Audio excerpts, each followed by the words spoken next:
Queridos, vamos abrir as nossas Bíblias em Filipenses, capítulo 2. Agora, os versos de 12 a 18.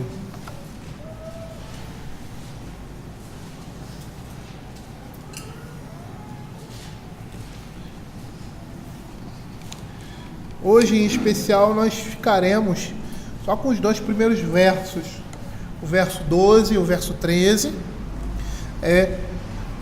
Mas, se assim o Senhor nos permitir, mas eu vou fazer a leitura de todo esse trecho aqui, que diz assim: o desenvolvimento da salvação. Assim, pois, amados meus, como sempre obedeceste, não só na minha presença, porém muito mais agora na minha ausência, desenvolvei a vossa salvação com temor e tremor, porque Deus é quem efetua em vós, tanto querer como realizar, segundo a sua boa vontade.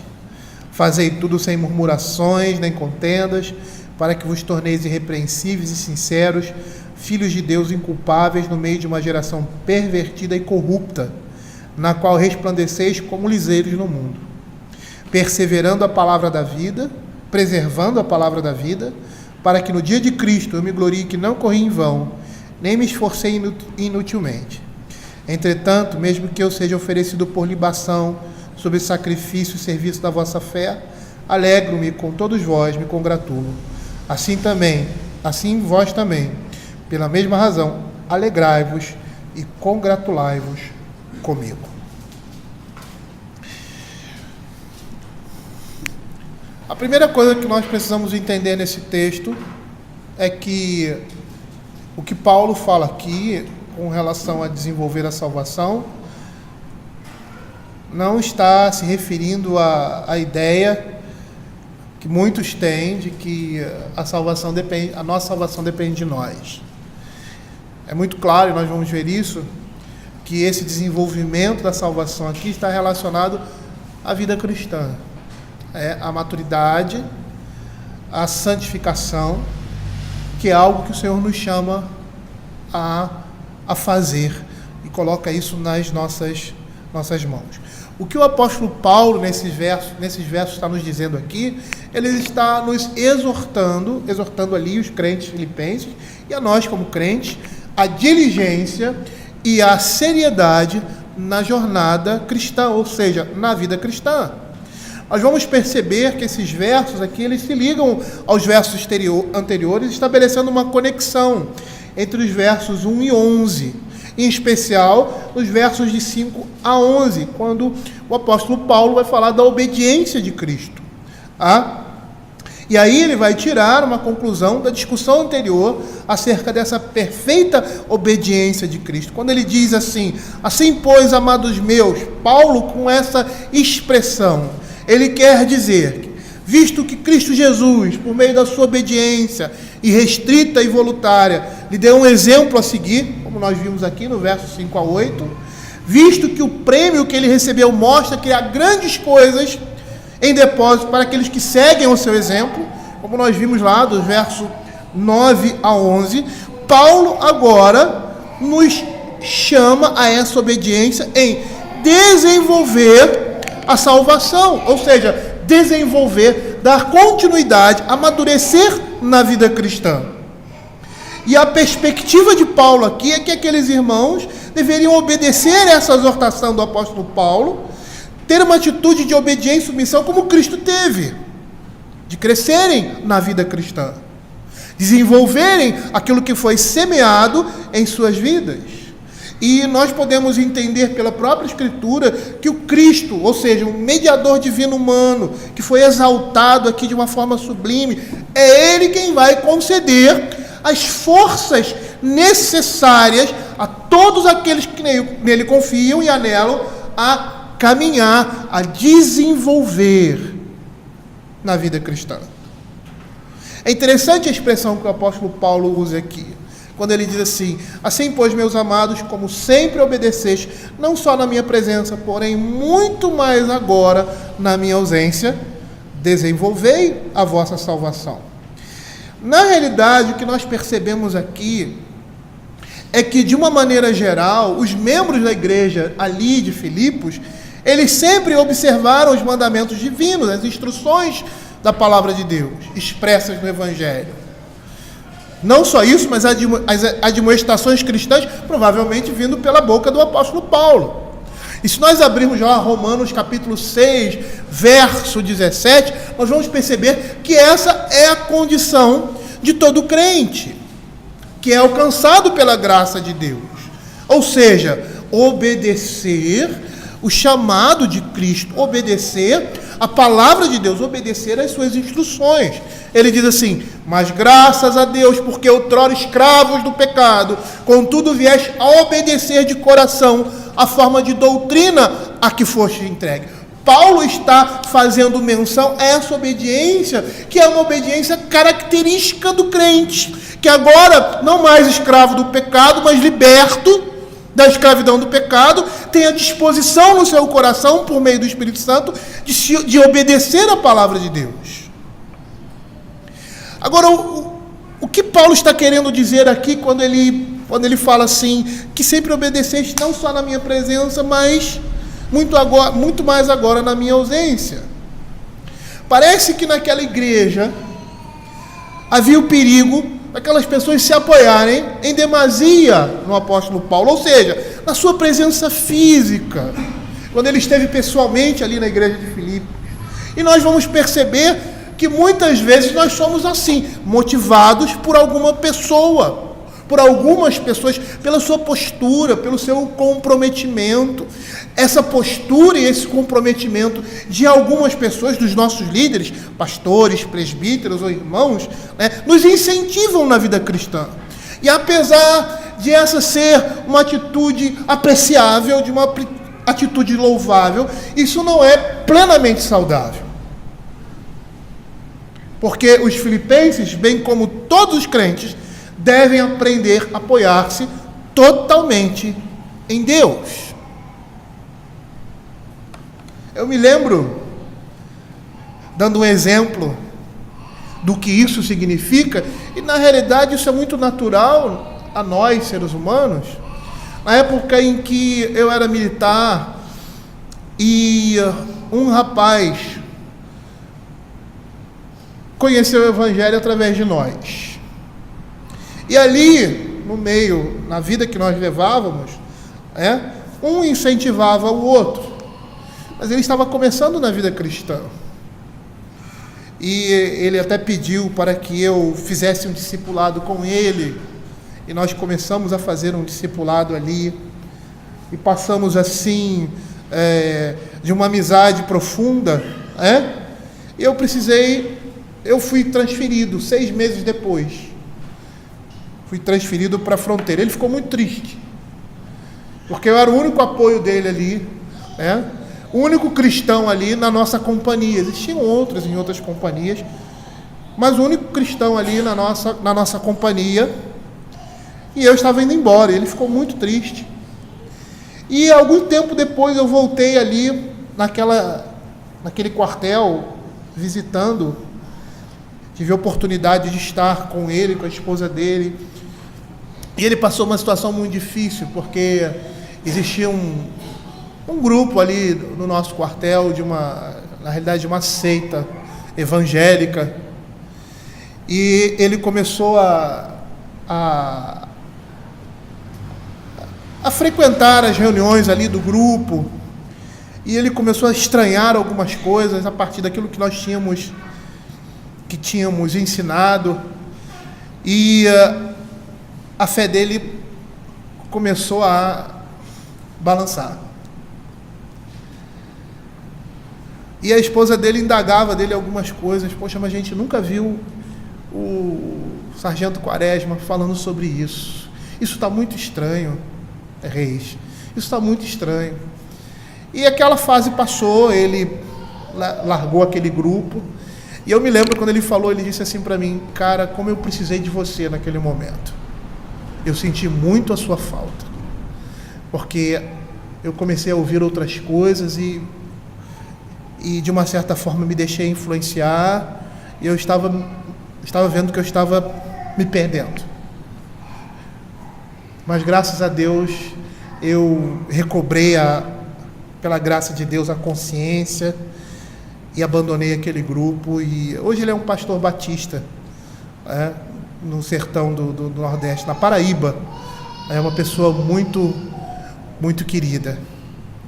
Mas falando sobre esse momento, e eu disse para ele assim, foi bom que eu não estivesse aqui, porque você aprendeu a caminhar pelas suas próprias pernas. E essa muitas vezes é a nossa tendência. Mas nós, como crentes, precisamos entender e confiar, lançar a nossa confiança no Senhor. Paulo tinha consciência dessa fraqueza naqueles irmãos. E isso parece se fazer evidente pelas menções que ele faz aqui no verso 27 do capítulo 1, quando ele diz assim: veio acima de tudo por modo digno do Evangelho, para que eu, indo ver-vos, ou estando ausente, ouça no tocante a vós outros, que estáis firme em um só Espírito. Paulo tinha consciência dessa fraqueza naqueles irmãos, e por isso ele incita, ele admoesta que eles deveriam ser obedientes, e essa obediência não poderia ser motivada pela sua presença, nem durar só enquanto ele estivesse ali, ou aquela pessoa estivesse ali entre eles, como no caso do apóstolo Paulo. Ao contrário, o que Paulo gostaria é que a sua ausência imprimisse a ideia de que agora, mais do que nunca, eles deveriam tomar a iniciativa, deveriam desenvolver a sua salvação a parte da assistência do apóstolo Paulo. E nós vamos perceber que é assim na nossa vida. Sempre vai chegar um momento, tanto na vida comum como na vida cristã, que nós precisamos andar pelas nossas próprias pernas, na exclusiva dependência de Deus. Como, por exemplo, crianças que precisam aprender e são muito bem ensinadas pelos pais a obedecerem a sua voz quando eles não estiverem presentes, quando eles estiverem ausentes, quando eles estiverem sozinhos.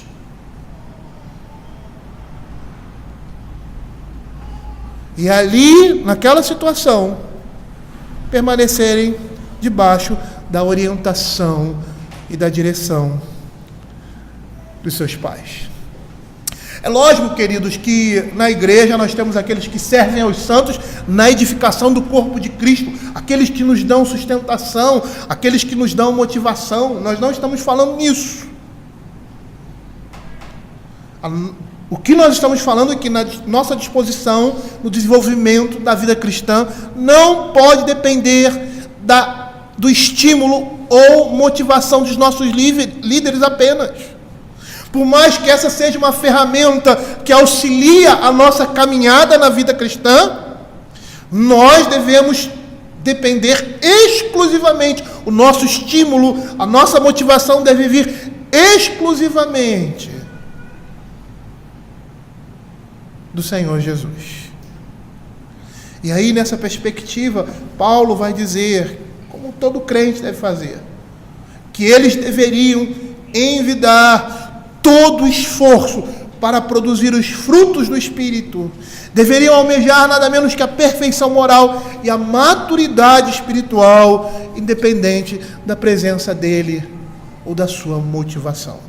Por isso ele diz: desenvolvei a vossa salvação. E a ideia aqui é de uma ação contínua, de um esforço vigoroso e diligente. Paulo está falando aqui da nossa caminhada cristã, do nosso crescimento no Evangelho, da nossa santificação. Essa é uma ordem que nós devemos colocar em prática, que nós devemos vivenciar, estando perto dos nossos líderes, estando perto de pessoas que nos motivem ou não. Ele está nos exortando a correr até o fim a corrida da justiça que conduz à salvação. E é isso que ele vai falar lá em 2 Timóteo capítulo 4, 7, quando ele percebe que a sua missão, que a sua vida está por um fio. Ele vai dizer: combati o bom combate, completei a carreira, guardei a fé.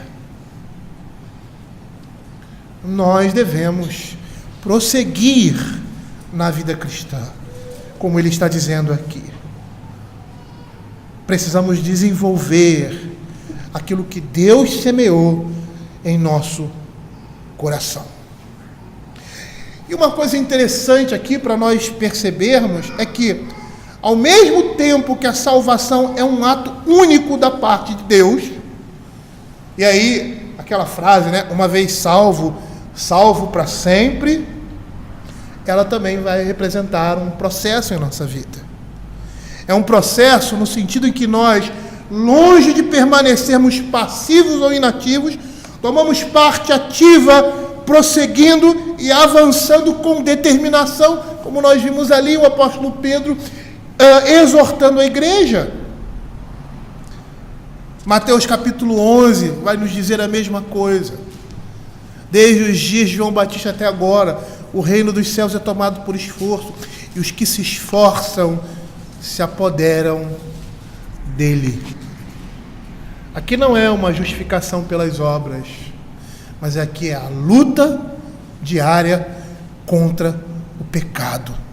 É a luta diária que nós temos que enfrentar contra o velho homem, para que ele fique cada dia mais sepultado em nossos corações e que essas coisas manifestem a salvação de Deus em nossas vidas.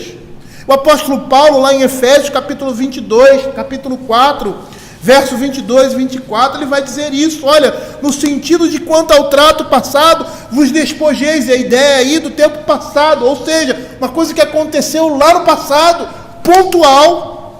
Vos despojeis do velho homem que se corrompe segundo as concupiscências do engano, e vos renoveis, ou a ideia aí é de uma renovação contínua no espírito do vosso entendimento, e vos revistais do novo homem criado segundo Deus, em justiça e retidão procedente da verdade. Esse é o desenvolvimento que o apóstolo Paulo está falando aqui da nossa salvação. Alguma coisa que Deus fez e somente Ele poderia fazer, e agora Ele coloca em nós a capacidade, a possibilidade de caminharmos e progredirmos e desenvolvermos aquilo que Deus colocou em nós. A vida cristã é uma luta diária, a qual somos chamados para vencer o mundo, o diabo e a carne, constantemente, diariamente. Calvino, nas Institutas, ele vai dizer isso. Ele vai dizer que a vida cristã é uma caminhada contínua e que todo crente avança. O próprio escritor de Hebreus vai dizer, nós não somos daqueles que ficam para trás, nós somos daqueles que avançam. A vida cristã, o crente que realmente foi chamado, foi convocado, foi eleito, foi escolhido por Deus, ele sempre vai avançar. Ele sempre vai avançar na vida cristã.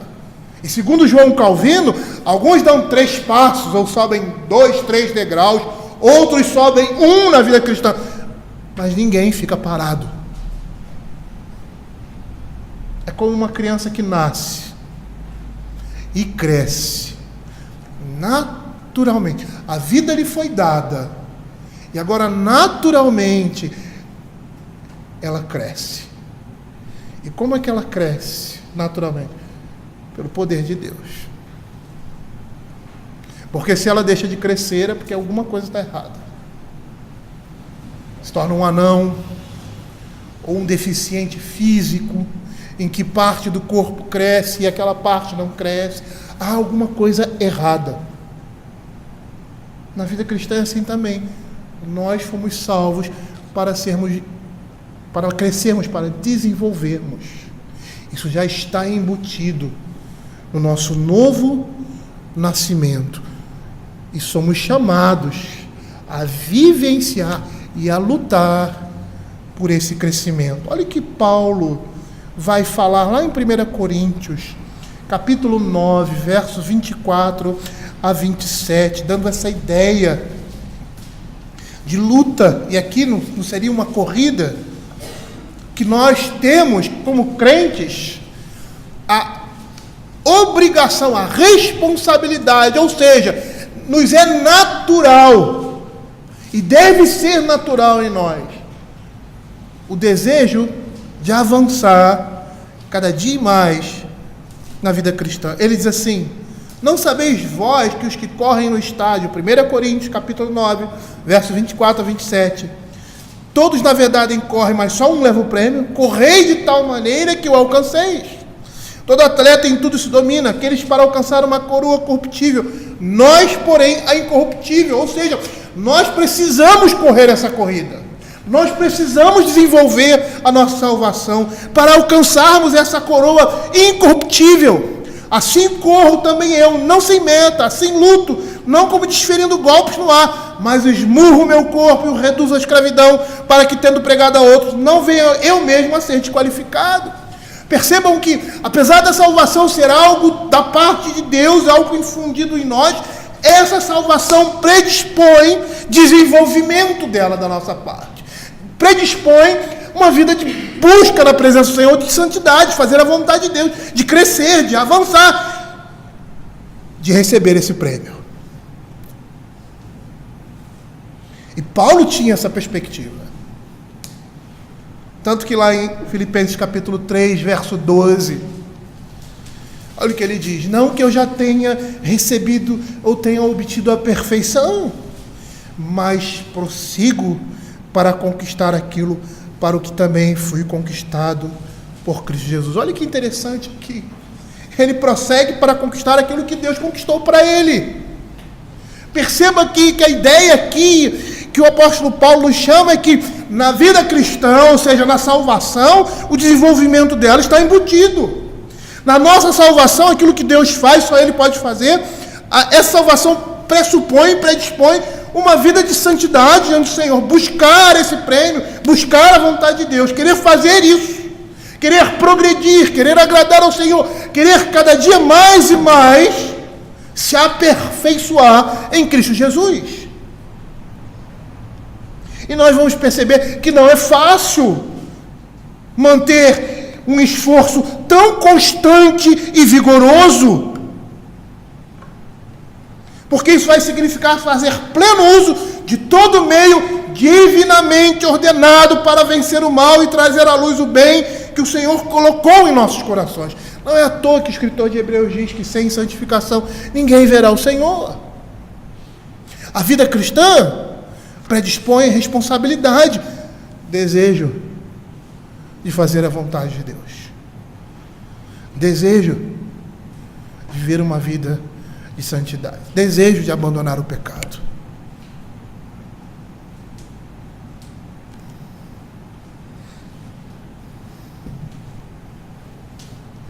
Abra 2 Pedro, texto que nós, capítulo 1. Visto como pelo seu divino poder nos tem sido doada todas as coisas que nos conduzem à vida e à piedade, pelo conhecimento completo daquele que nos chamou para a sua glória e virtude. Essas coisas nos foram doadas, são nossas. É pelo poder de Deus que Ele nos dá as coisas que nos conduzem à vida e à piedade, pelo conhecimento dEle. E mesmo assim, o que a Escritura diz? Ele vai dizer assim: reunindo vós toda a vossa diligência, associai com a vossa fé a virtude. Ou seja, apesar de sabermos que o Senhor tem colocado à nossa disposição todas as coisas que nos conduzem à vida e à piedade, Ele quer que nós peguemos essas coisas que nos foram dadas e apliquemos na nossa vida, em prol da nossa salvação. Aí ele vai dizer, no verso 4, pelas quais nos têm sido doadas suas preciosas e muito grandes promessas. Para quê? Para que por elas vos tornei coparticipantes da natureza divina, livrando-vos da corrupção das paixões que há no mundo. Por isso, associai a vossa diligência, reunindo toda a vossa diligência, associai com a vossa fé a virtude, com a virtude o conhecimento. Percebam que a salvação de Deus em nós nos chama para trabalhar em prol da nossa alma, não em prol da nossa salvação, mas trabalhar em prol da nossa alma, com diligência, fazendo a vontade do Senhor. Usar tudo aquilo que o Senhor colocou à nossa disposição para vencer o mal e trazer à luz o bem que o Senhor colocou nos nossos corações. E essa é a nossa luta diária. É o desenvolvimento da vida cristã. Porque uma coisa é você dizer que faz tudo para a glória de Deus. Outra coisa bem diferente é você pôr isso em prática. Uma coisa é você orar, como nós perdoamos os nossos devedores. Outra coisa é perdoar realmente. Uma coisa é você colocar um cartaz bem grande na sua casa, dizendo que Cristo é o cabeça desse lar. Outra coisa é reconhecê-lo de fato como cabeça, submetendo-lhe em oração todos os assuntos importantes da sua vida e obedecendo a cada um dos seus mandamentos.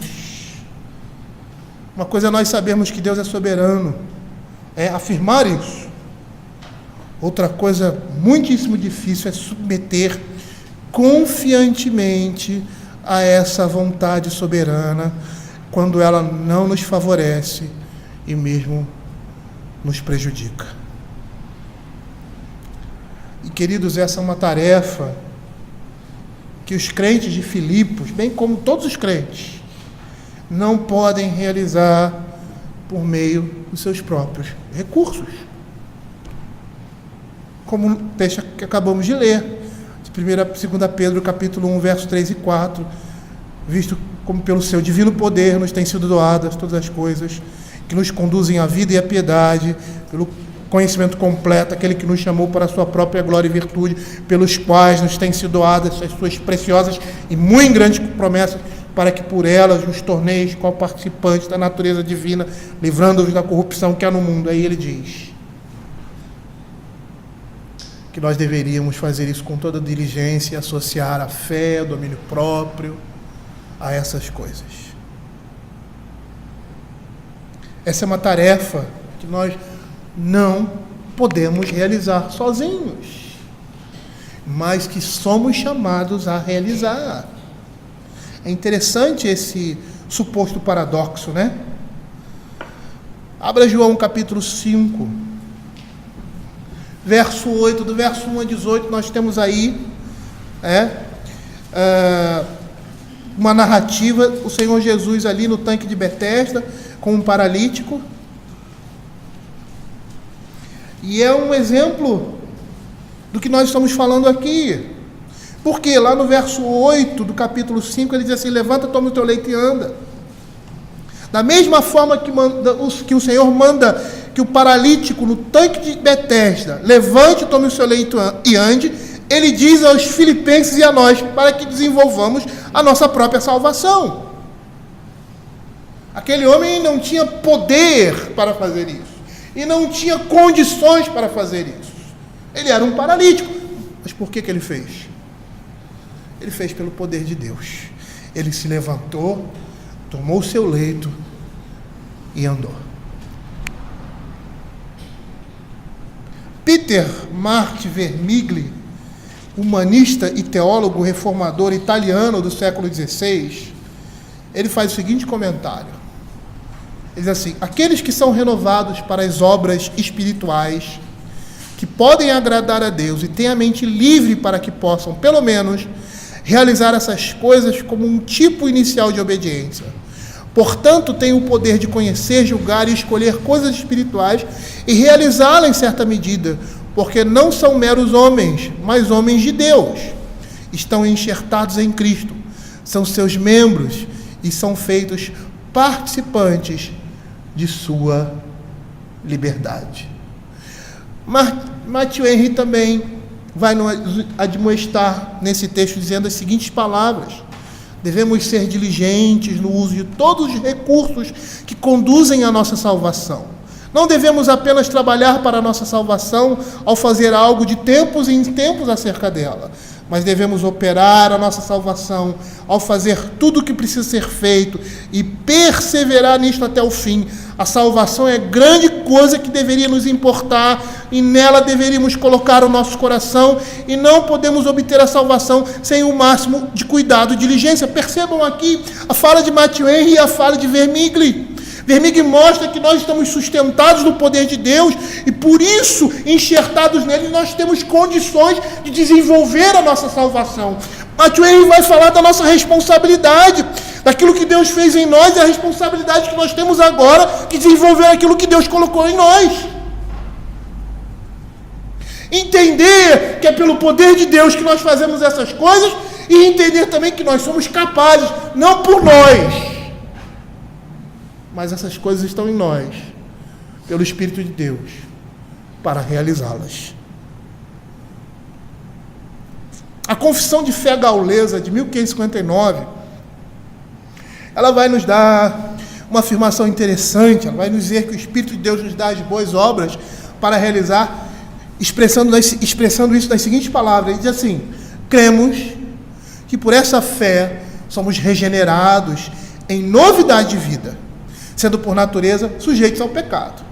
Agora recebemos pela fé graça para vivermos santamente e no temor de Deus, aceitando a promessa que nos é dada no Evangelho, a saber, que Deus nos dará do seu Espírito Santo. Por isso que Paulo diz: desenvolver a vossa salvação. Continuando, essa fé não apenas nos impede de ter uma vida santa, ou mesmo nos dissuade de amar a justiça, mas necessariamente produz em nós todas as boas obras. Além disso, embora Deus haja em nós para a nossa salvação e renove o nosso coração, determinando para nós aquilo que é bom, não obstante confessamos que as boas obras procedem do seu Espírito e não podem ser contadas para a nossa justificação. Elas também não nos dão direito à adoção de filhos, pois sempre duvidaremos e não teremos descanso em nosso coração se não descansarmos na expiação pela qual Cristo nos isentou. É pela graça de Deus. Nós estamos nessa graça. O Senhor nos plantou e isso deve ser consolo para o nosso coração quando nós nos depararmos com determinadas coisas que parecem estar acima de nós e nos são superiores. E são os obstáculos do dia a dia, as dificuldades de avançar na vida cristã. Mas nós devemos nos lembrar que é Deus quem nos sustenta. É Ele que nos chama a desenvolver aquilo que Ele vai desenvolver em nós. É Ele quem nos vai dar vigor e energia. É essa palavra aqui, efetuar ou operar, é uma palavra no grego, energeia. É aquele que nos dá força, que nos dá poder para isso. E por ser uma tarefa tão vital, tão importante, ela deve ser efetuada de que forma? Olha o que ele diz aqui: com temor e tremor. Com medo, a palavra aqui é phobos. Deu fobia na nossa... medo. E que tipo de medo é esse? Temor, que ele chama aqui. Por entender a grandiosidade e a amplitude do que isso significa. Johann Brahms, teólogo e pastor luterano alemão do século XVI, ele vai dizer que nada é mais útil para avivar a piedade em nós do que o pensamento de que estamos sempre diante da ilustre majestade de Cristo, que recebeu o céu e a terra, que está sempre invisivelmente presente. É esse medo de perceber que nós estamos diante de Deus, aquele que é o Senhor de todas as coisas, o Senhor da nossa salvação, e que temos a responsabilidade diante dele de desenvolver a nossa vida cristã, de caminhar, de crescer, de amadurecer, de abandonar aquilo que é infantil, aquilo que é vergonhoso.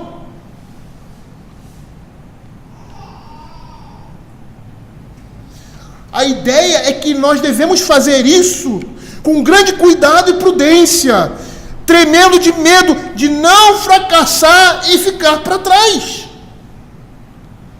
Matthew Henry vai dizer que nós devemos ser cuidadosos para fazer tudo na religião da melhor maneira e temer para que diante de todos os nossos benefícios, não venhamos o quê? A ficar para trás diante de tudo aquilo que Deus nos deu. Uma das nossas orações constantes aqui é que as pregações e os ensinos tenham fruto na nossa vida. Façam diferença na nossa vida. E quando eu faço oração, eu não estou pensando somente na igreja, eu estou pensando em mim. Porque temos ouvido, lido, estudado, pregado, sendo alvo da pregação de tantas coisas. Deus tem mostrado tantas coisas, individualmente e como igreja a nós. E nós não podemos pensar ou tratar essas coisas como triviais ou simples, porque o Senhor está dando da sua graça, revelando a sua palavra a nós, através da pregação e através do ensino, e essas coisas não podem se tornar inúteis na nossa vida. E a tendência que nós temos é desprezar essas coisas. A tendência natural que nós temos é considerar como coisas menores. Por mais que a nossa perspectiva seja entender que essas coisas são grandiosas.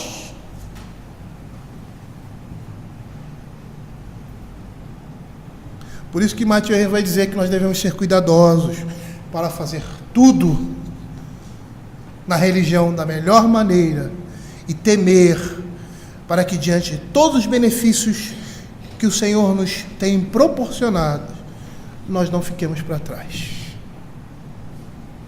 E aí ele cita o texto de Hebreus, capítulo 4, verso 1. Temamos, portanto, que sendo nos deixada a promessa de entrar no descanso, suceda parecer que algum de vós tenha falhado. E aí ele vai dizer, Matthew Henry, que o temor é um grave vigia e um protetor contra o mal.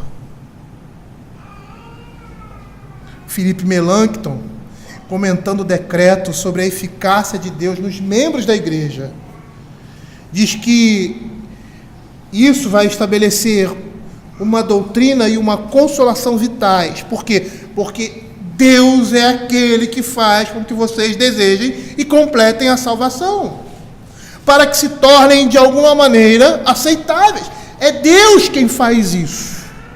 E aí, explicando esse texto, ele vai dizer que Paulo aqui está condenando as opiniões dos fariseus que imaginavam que a lei era cumprida pelas obras humanas e que o pecado era eliminado pela disciplina. Ao contrário, ele afirma que Deus é eficaz na conversão e no que vem depois dela. E esse bem é realizado por Deus. Paulo aqui está dizendo a eles e a nós que devemos desenvolver a nossa salvação por meio de um espírito de sinceridade e unidade de propósito, como demonstrado ali pelo salmista, porque Deus é que vai fazer isso por nós. É Ele o nosso sustento, é Ele que vai nos sustentar. E aí o salmista, lá no Salmo 119, verso 10 e 34, ele vai dizer assim: de todo o coração te busquei, não me deixes fugir aos teus mandamentos. E aí no verso 34, dá-me entendimento e guardarei a tua palavra, de todo o coração a cumprirei. Percebam que o salmista consegue entender e perceber a necessidade que ele tem de Deus. E é Ele que o sustenta. E com que atitude? Com uma atitude de respeito, de reverência, com medo de ofender a Deus de qualquer forma, como José fez na casa de Potifar. Lá em Gênesis capítulo 39, verso 9, as palavras dele mostram esse temor, esse cuidado, essa reverência, esse respeito. Ele diz assim: ele não é maior do que eu nesta casa, e nenhuma coisa me vedou senão a ti, porque és sua mulher. Como, pois, eu cometeria tamanha maldade, pecaria contra quem? Contra Potifar? Não, contra Deus. É o temor de Deus quem nos sustenta.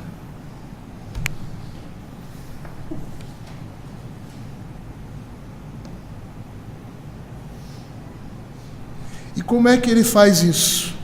Ou como se faz isso? Em plena confiança e humildade diante de Deus. Como nós estamos vendo, ou melhor, como nós vemos na atitude do publicano, lá em Lucas, capítulo 18, verso 13.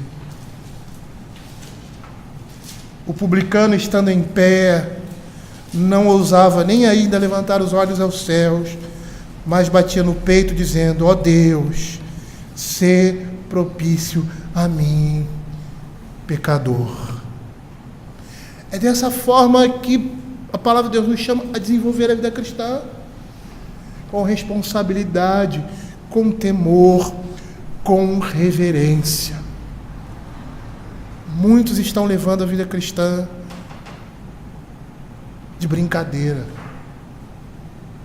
porque têm sido, muitas vezes, ensinados erradamente a levar a coisa mais importante da sua vida, que é a sua alma, de forma jocosa.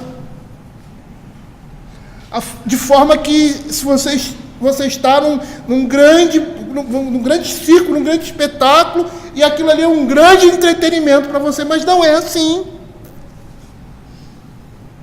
Mas não é assim. O desenvolvimento da vida cristã envolve responsabilidade, envolve temor, envolve tremor, respeito, consideração, entendendo que nós estamos diante do Senhor, humildade, reverência.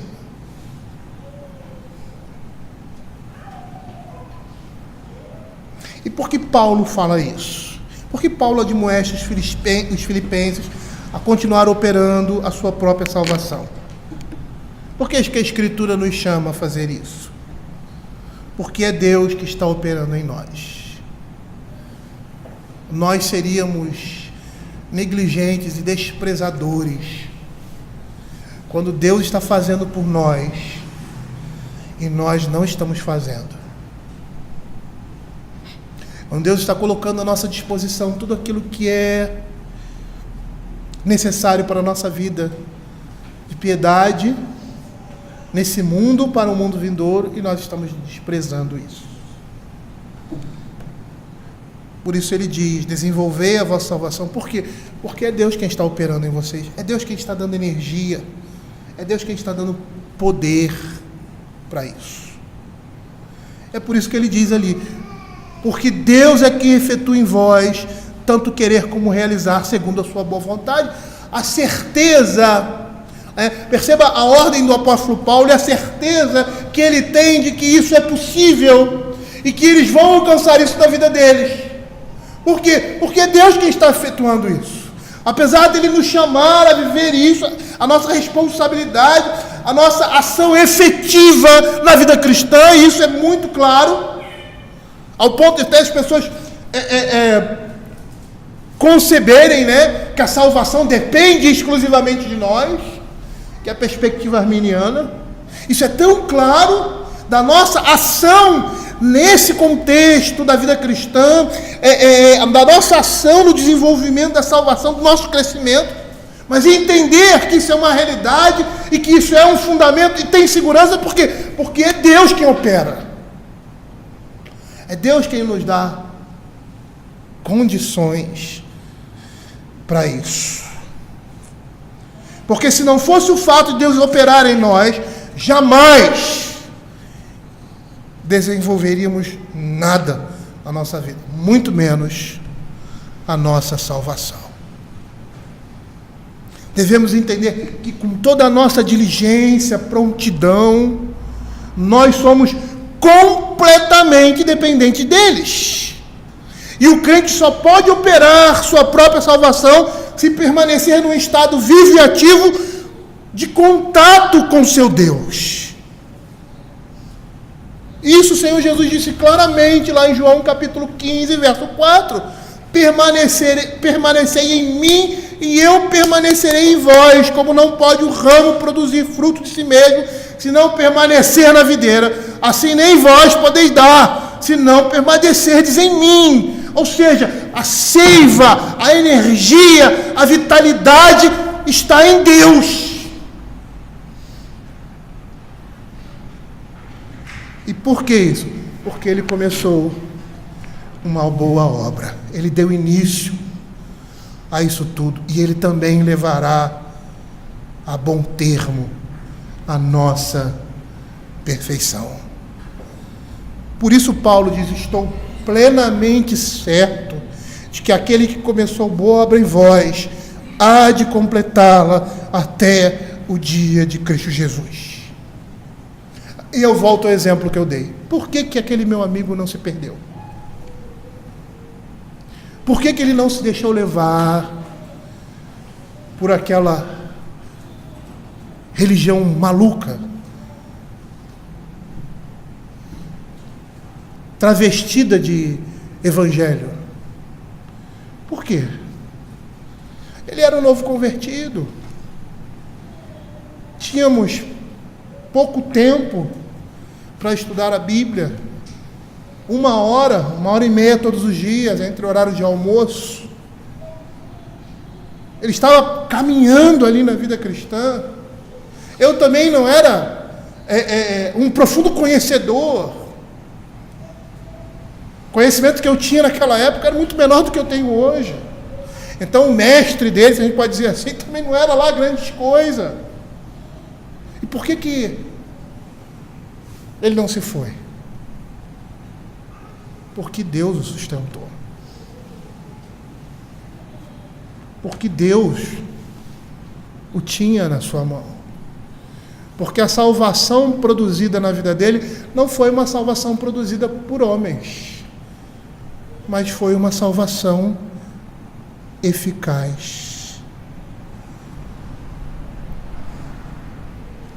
E aí, nós vemos que todo crente, como cooperador de Deus, pode levar essa salvação à sua conclusão, ou seja, pode levar essa santificação à sua conclusão.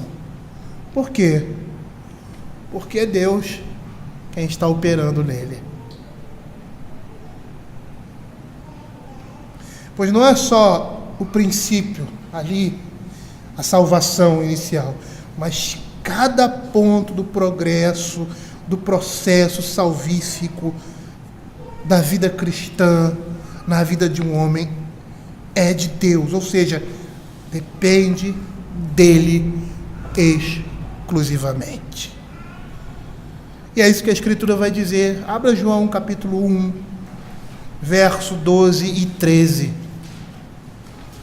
Vai dizer assim: mas a todos quanto receberam, deu-lhes o poder de serem feitos filhos de Deus, a saber, os que creem no seu nome, os quais não nasceram do sangue, nem da vontade da carne, nem da vontade do homem, mas da vontade de Deus. Abra João capítulo 15, verso 16. Quando ele diz que eles só poderiam produzir frutos se estivessem permanecido, se estivessem arraigados, presos à videira. Aí ele diz assim: não foste vós que me escolhestes a mim, pelo contrário, eu vos escolhi a vós outros, e vos designeis para que vades e deis muito fruto, e o vosso fruto permaneça, a fim de que tudo quanto pedis ao Pai em meu nome, Ele vos conceda. É isso que Paulo está dizendo aqui, desenvolver a vossa salvação. Por quê? Porque Deus que efetua em vós, tanto querer como realizar. Olha o que o apóstolo Paulo fala lá em 1 Coríntios capítulo 15, verso 10. Ele vai dizer assim: mas pela graça de Deus sou o que sou, e a sua graça que me foi concedida não se tornou vã, antes trabalhei mais do que todos eles, todavia não eu, mas a graça de Deus comigo. Percebam aqui o apóstolo Paulo falando do seu chamado, que ele foi chamado pela graça de Deus, e essa graça não foi vã, ou seja, não foi de pouco valor, porque ele trabalhou muito em prol disso, ele lutou pelo reino de Deus, ele lutou pela sua vida. Mas olha o que ele diz: todavia não fui eu, mas a graça de Deus comigo. É por isso que Paulo está dizendo: desenvolvei a vossa salvação. Porque hoje nós somos novas criaturas. E como novas criaturas, nós temos novos desejos, novas aspirações. Por mais que ainda permaneça na nossa carne a nossa natureza pecaminosa. Paulo, lá em Efésios capítulo 2, verso de 8 a 10, ele vai dizer que nós fomos preparados para isso, para desenvolver, para crescer. Por isso nós não podemos ficar desanimados, por isso nós não podemos ficar intimidados, ou perceber naquele momento que nós estamos: eu não vou conseguir, como é que Deus vai querer salvar um homem como eu? Entendendo que é o Senhor quem vai fazer com que você lute, com que você vença, com que você avance. É pela graça e pelo poder dele. É por isso que você deve buscá-lo e ser dependente completamente dele, agindo, trabalhando conforme a vontade de Deus. Olha o que ele vai dizer: porque pela graça sois salvos, mediante a fé. E essa salvação, isto não vem de vós, é dom de Deus, não de obras, para que ninguém se glorie. Nós não somos salvos porque obedecemos, porque nos arrependemos, porque nos voltamos para Deus. Nós somos salvos porque Deus nos salvou. E essa é uma consequência natural da salvação de Deus por nós. Nós nos voltamos para Ele. Ele nos transformou numa nova criatura. Não somos mais escravos. Agora somos livres, e como os livres buscamos aquele que nos deu essa liberdade. E aí ele diz: pois somos feitura dele, criados em Cristo Jesus para as boas obras, as quais Deus de antemão preparou para que andássemos nela. Nós fomos preparados para isso, só que nós precisamos ser lembrados disso. Nós precisamos ser incentivados e impulsionados pela palavra de Deus, por meio do seu Espírito. Por causa da condição em que nós vivemos nesse mundo hoje, por causa da nossa natureza pecaminosa, nós precisamos ser lembrados que devemos desenvolver a nossa salvação. E que nós não somos estimulados por ninguém, não é pelo pastor, não é pelo presbítero, não é pelo irmão mais influente. Essas coisas são boas na nossa vida e muitas vezes nos dá ânimo. Mas o nosso maior ânimo deve estar naquele que providenciou todas as coisas e a nossa salvação, que é Cristo. Eu já dei muitas vezes esse testemunho aqui na igreja, no início do nosso trabalho, que às quartas-feiras eu vinha lá do centro da cidade e só tinha o seu Rui. E eu chegava aqui na igreja lá, e via ele com toda disposição para aprendermos juntos a palavra de Deus. E depois de um dia exaustivo de trabalho, e era uma época que eu estava fazendo mestrado, e trabalhava na Fundação Getúlio Vargas, chegava lá, às vezes trabalhava 12 horas por dia, porque tinha que compensar os horários que eu ia para a faculdade. Chegava lá cansado, ele falava assim para mim: se o senhor não quiser, sei que o senhor vem cansado. Eu falei: não, senhor Rui, vamos continuar aqui. E vi nos olhos dele o desejo e o prazer que ele tinha de estar ali. A gente lendo um livro, compartilhando a palavra de Deus, essas coisas me motivavam. E nos momentos mais difíceis da nossa igreja, vê-lo ali, ele, sua esposa e outras pessoas juntamente, nos acompanhando no nosso dia a dia, me incentivava. Mas o meu incentivo não podia se sustentar neles. Meu maior incentivo era saber que eu estava fazendo a vontade de Deus. E muitas vezes nós somos levados por essas impressões humanas que Deus nos dá, até como fruto da sua graça. Mas quando nós não tivermos isso, nós precisamos permanecer firmes. Se todo mundo estiver andando contrário, e dizendo para você: não vá, não faça, não é isso. Mas você sabe que essa é a vontade de Deus, que aquilo ali está claro e explícito na palavra, e as pessoas desmotivarem você, lembre-se que a sua motivação não está nas pessoas, nas circunstâncias ou em qualquer outra coisa, senão no Senhor. É Ele que nos dá força, é Ele quem nos sustenta. E isso deve ser conforto para nós, sabermos que as nossas forças para vencermos a luta, essa luta nesse mundo, vem exclusivamente do Senhor. Porque é Ele quem efetua em nós tanto o querer e o realizar. Isso se dá por meio do seu Espírito. Deus opera no coração do seu povo, aplicando os meios da graça de Deus e todas as experiências da vida. Deus é o grande operador constante e efetivo, aquele que nos dá a energia, o poder, operando nas nossas vidas, tanto o querer como o realizar. Percebam bem, não é só o executar, mas é o decidir e o desejar. Essas coisas vêm de Deus.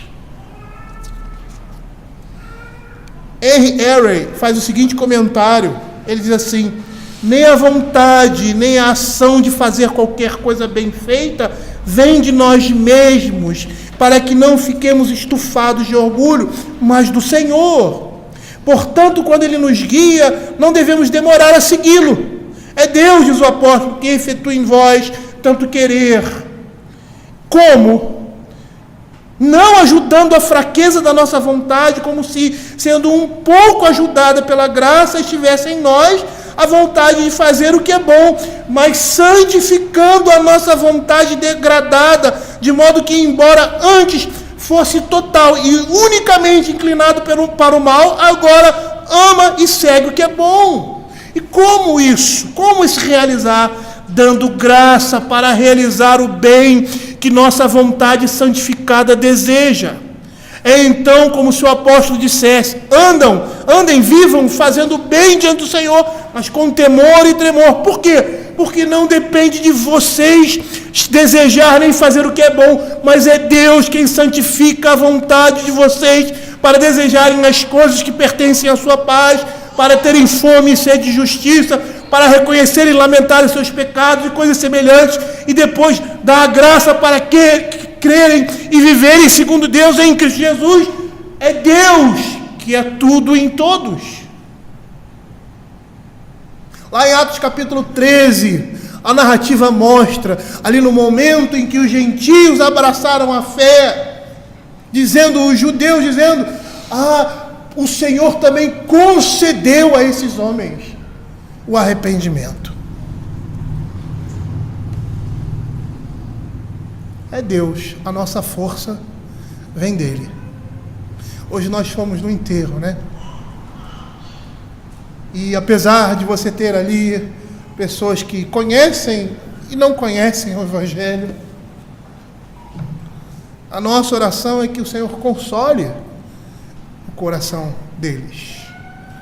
E é só Deus quem pode consolar isso. Não são as nossas palavras. Nós muitas vezes nos enganamos e achamos que vivemos num mundo sem Deus.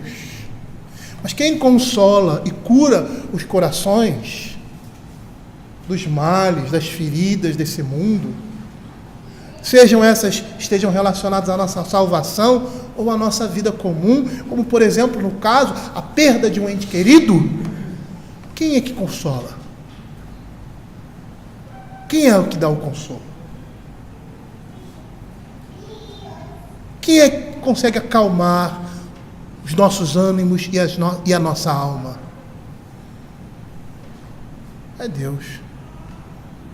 É o Espírito de Deus operando nesse mundo cego, em pessoas que não creem nem que existe Deus. Lembram do texto de João, que eu citei aqui, do paralítico? Ele era incapaz de andar, mas por meio da palavra de Cristo ele se pôs de pé, tomou o seu leito e começa a andar. O que ele não podia fazer pela sua própria força, ele pôde ali.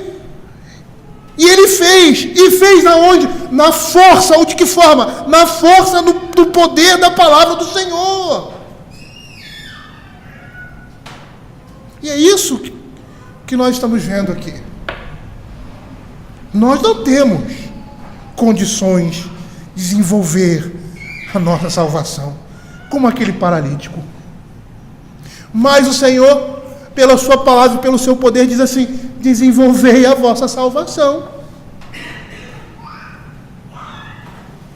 É a mesma coisa aqui. Aquele homem se levanta, pega o seu leito e vai embora. E nós nos levantamos e lutamos a vida cristã. E vamos embora. Por quê? Porque é pelo poder de Deus. Os cânones de Dort nos dão um testemunho quanto ao querer e ao realizar. Nos artigos 11 e 12, das seções 3 e 4, ele declara o seguinte: ele infunde novas qualidades na vontade e faz que essa vontade, outrora morta, reviva, sendo má, desobediente, rebelde. Ele a faz boa, obediente, maleável. Ele move da fortaleza de tal maneira essa vontade que, qual árvore boa, possa produzir frutos de boas ações. A vontade assim renovada não é só movida e influenciada por Deus, mas em decorrência dessa influência, ela mesma se forma, se torna ativa. A maneira como Deus opera no coração do homem, habilitando a querer e a realizar, estará descrita lá em Efésios, capítulo 3, verso 14 a 19, quando ele diz assim: por esta causa eu me ponho de joelhos diante do Pai, de quem toma o nome da família, tanto no céu como sobre a terra, para que, segundo a riqueza da sua glória, vos conceda que sejais fortalecidos com poder, mediante o espírito do homem interior, e assim habite Cristo no coração pela fé, estando vós arraigados e alicerçados em amor, a fim de poderes compreender com todos os santos qual é a largura, o comprimento, a altura, a profundidade, e conhecer o amor de Cristo, que excede todo o entendimento, para que sejais tomados de toda a plenitude. E em que ele faz isso? Fortalecidos no poder de Deus, mediante o Espírito no homem interior, o Espírito de Cristo, que habita ricamente no nosso coração. E sabe o que é mais interessante a respeito disso? Que ele efetua essas coisas segundo a sua boa vontade. Ele faz tudo isso por meio da sua boa vontade. A bondade de Deus permeia todos os seus atos. E Deus, como fonte infinita de poder espiritual e moral, faz com que os crentes operem a sua salvação pela sua boa mão, pela sua bondade. E aí, a graça e a salvação representam, ou melhor, são objetos do deleite divino. Por quê? Porque ele não tem prazer no pecado, nem se compraz, ou seja, se deleita, se regozija na punição. E a Escritura vai dizer isso. Lá em Ezequiel, capítulo 18, 23 e 32, ele vai dizer assim: acaso tenho eu prazer na morte do perverso do Senhor? Não desejo antes que ele se converta dos seus caminhos e viva, porque não tenho prazer na morte de ninguém, diz o Senhor. Portanto, convertei-vos e vivei. Ezequiel 33, 11, foi citado hoje de manhã, também diz isso. Tão certo como eu vivo, diz o Senhor, não tenho prazer na morte do perverso, mas em que o perverso se converta do seu mau caminho. Convertei-vos dos vossos maus caminhos, porque é vez de morrer, ó casa de Israel. Isso mostra a bondade de Deus na nossa vida. O desenvolvimento da nossa salvação, que é sustentado por Ele, mostra a bondade dEle para conosco. É pura bondade de Deus. Deus é bom. E por isso Ele quer o nosso desenvolvimento. Por isso Ele quer a nossa santificação. E os seus mandamentos, a sua vontade, a sua lei, dentro desse escopo, representa a graça dele sendo manifestada. A vontade dele sendo manifestada a nós, homens, por causa da bondade de Deus. Matthew Henry chega à seguinte conclusão no seu comentário. Ele diz assim: uma vez que não há força em nós, também não há mérito em nós. Uma vez que nós não podemos agir sem a graça de Deus, também não podemos reivindicá-la, nem achar que a merecemos. A boa vontade de Deus para conosco é a causa de sua obra em nós. E Ele não tem nenhuma obrigação em relação às suas criaturas, além de suas graciosas promessas. E é por isso que Ele nos ordena a desenvolver a nossa salvação, porque Ele vai nos capacitar a isso. Eu sei que você já chegou ou já passou por essa situação, olhando a sua vida e percebendo algumas falhas, depois de um longo percurso de caminhada, e pensa assim: como pode Deus me salvar? Eu acho que todo crente já teve dúvida da sua salvação. E todo crente tem dúvida da sua salvação quando ele começa a olhar muito para ele. Começa a olhar muito para os seus pecados. Começa a se envolver ou se deixar levar muito pelos seus pecados. E não olha para a cruz de Cristo. Quando os nossos olhos, às vezes, só olham uma face da moeda e não veem a outra. Eu lembro aquela narrativa do John Bunyan, o peregrino, que logo no início, se eu não me engano, da vida cristã, ele cai num profundo lamaçal. Ele começa a se revolver ali. E parece que ele não consegue ver salvação, como se uma terra movediça, né? Uma terra se movendo, e ele não consegue ver salvação, não consegue ver, parece que está se afundando, ele vai se afundar nos seus pecados, de repente uma mão aparece assim, e o puxa dali. E a interpretação é mais ou menos essa.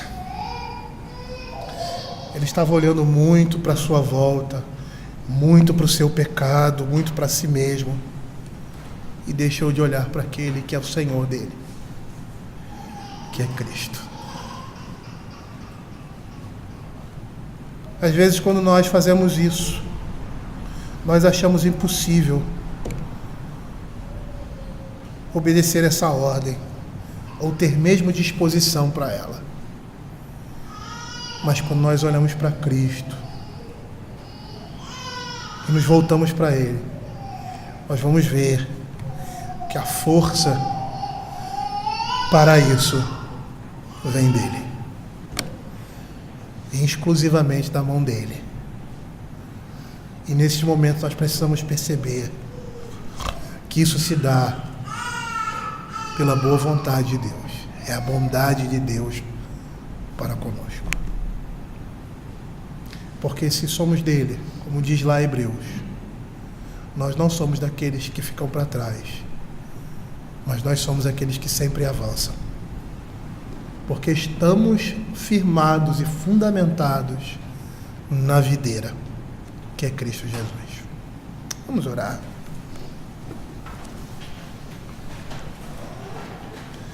Senhor, queremos te agradecer, ó Pai, pela tua palavra e pedir que ela seja também, Senhor Deus, um consolo, alento, um estímulo para nós, diante das dificuldades, ó Senhor Deus, que vivemos no mundo.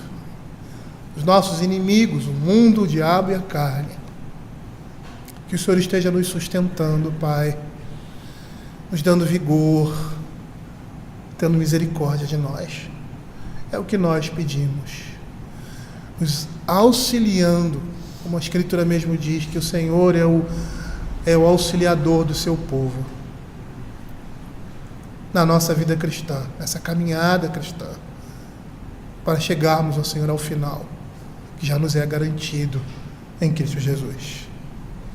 Fica com o teu povo, Senhor Deus, olha para as nossas fraquezas, nossas debilidades e nos sustenta em cada uma delas, ó Pai, sustentando o nosso coração, para que todo prazer e anseio esteja no Senhor e não no pecado e não em nós.